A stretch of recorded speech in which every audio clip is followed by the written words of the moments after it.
नमस्कार, आप सभी का स्वागत है मेट्रो सिटी समाचार में। आइए देखते हैं महाराष्ट्र, मुंबई समेत देश भर की सभी बड़ी खबर। महाराष्ट्र में शिवसेना में रार के बीच पवार का बड़ा बयान, बोले 2024 में साथी चुनाव लड़े महाविकास आघाड़ी सरकार। ठाणे महानगर पालिका क्षेत्र के 110 शिवसेना शाखाओं पर कब्जे को लेकर संभ्रम।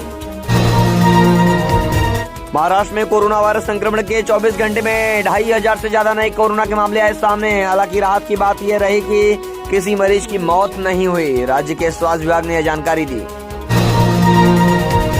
गुजरात में बाढ़, तेलंगाना में 3 दिन बंद रहेंगे स्कूल कॉलेज। देश के कई हिस्सों में भारी बारिश की वजह से बाढ़ की स्थिति बनी हुई है।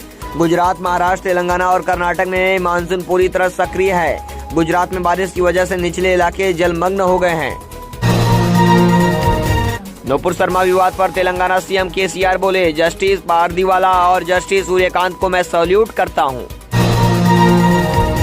डिप्टी सीएम फडणवीस बोले, उप मुख्यमंत्री बनने से बीजेपी कैडर खुश है। 2019 में हुए अन्याय को सुधारा गया। नासिक में भारी वर्षा के कारण यातायात प्रभावित। महाराष्ट्र के बाद अब गोवा में राजनीतिक संकट, कांग्रेस के 10 विधायक थाम सकते हैं बीजेपी का दामन। भाजपा राष्ट्रवाद का उपदेश देती है, पर आतंक के आरोपियों के इससे संबंध का पता चला है कांग्रेस। महाराष्ट्र में भारी बारिश का कहर, अब तक 76 लोगों की मौत, 840 मकान तबाह। आदित्य ठाकरे ने कहा, जमीन से जुड़े शिवसैनिक अब भी शिवसेना के साथ। मुंबई, एकनाथ शिंदे का गुट भी 2 गुटों में बटा हुआ है। शिवसेना नेता आदित्य ठाकरे ने किया बड़ा खुलासा, बोले लौटना चाहे तो खुला है दरवाजा। सीएम बघेल बोले, महाराष्ट्र के बाद अब दूसरे गैर भाजपा शासित राज्यों के पीछे केंद्रीय जांच एजेंसियां। महाराष्ट्र मंत्रिमंडल का विस्तार अगले सप्ताह, कल सुप्रीम कोर्ट की सुनवाई पर टिकी सबकी नजरें। महाराष्ट्र में इस मानसून बारिश से जुड़ी घटनाओं में अब तक 76 लोगों की मौत। रिपोर्ट मुंबई।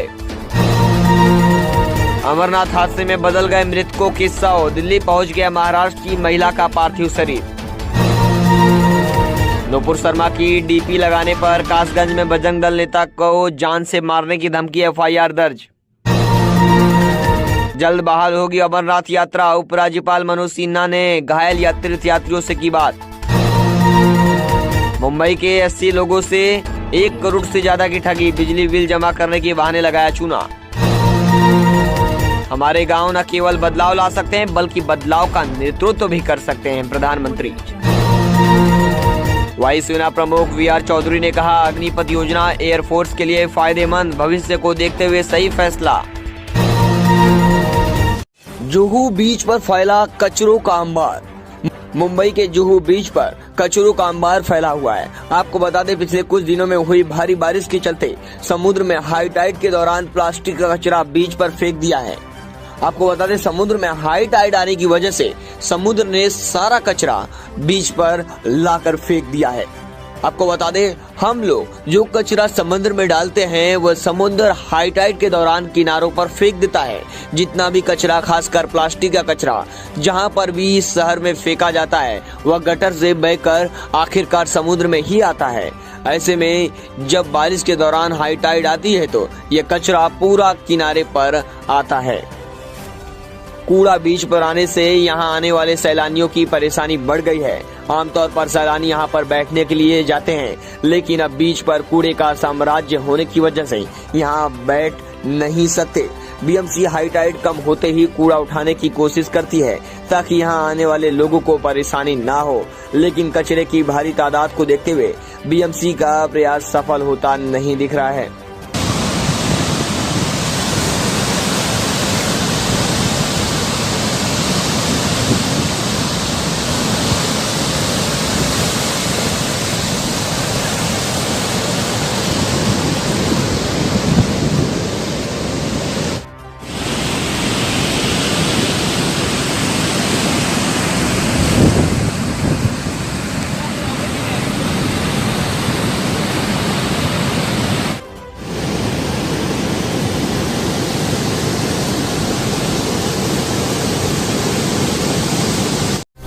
वसई का गौ तस्कर हुआ तड़ीपार। इस वक्त ही वसई से एक बड़ी खबर सामने आ रही है। यहाँ वसई पुलिस ने कुख्यात गौ तस्कर गुलाम मिसाल को गिरफ्तार किया है।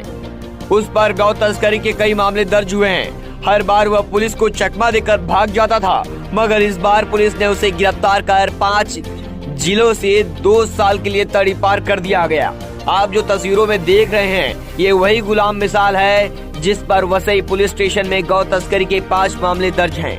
बार बार गौ रक्षकों की शिकायत के बाद पुलिस ने मामले को गंभीरता से लेते हुए उसे गिरफ्तार कर मुंबई, ठाणे, नवी मुंबई, रायगढ़, पालघर इन 5 जिलों से उसे 2 साल के लिए तड़ीपार किया गया।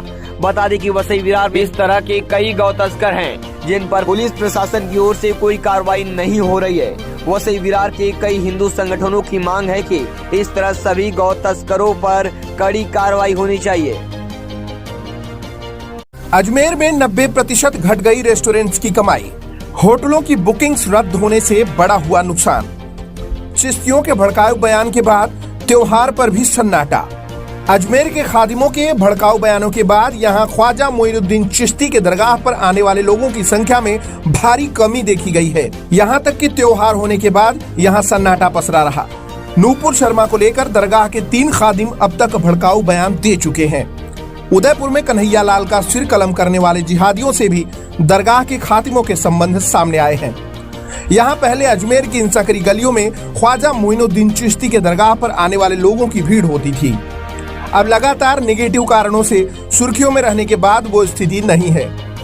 रेस्टोरेंट्स और ट्रांसपोर्ट के कारोबारियों की बाकी दिन के मुकाबले मात्र 10% ही कमाई हो पाई है।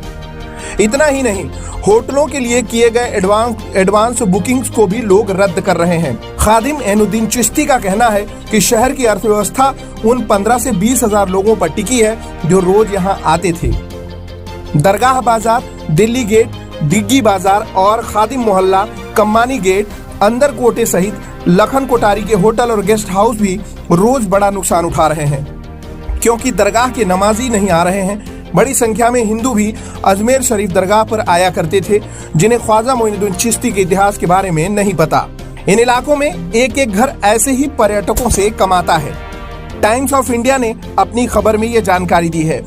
दरगाह क्षेत्र में जन्नत ग्रुप ऑफ होटल्स के मालिक रियाज खान ने कहा कि यहाँ पर आने वाले लोग पर घृणास्पद बयानों से असर पड़ा है।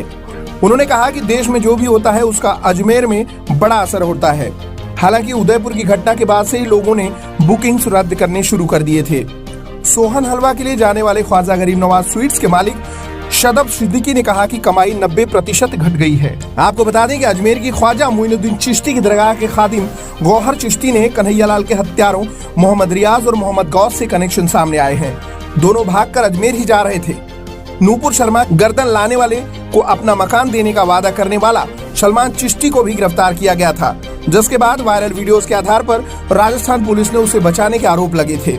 दरगाह कमेटी के सचिव सरवर चिश्ती ने भी हिंदुओं की कमाई खत्म करने और भारत को हिला देने की बात कही थी। इन सब कारणों के चलते बताया जा रहा है कि अजमेर में 90% कमाई खत्म हो गई है, और जो आने वाले दिन हैं वो कैसे जाएंगे ये आप हमें कमेंट करके बताइए।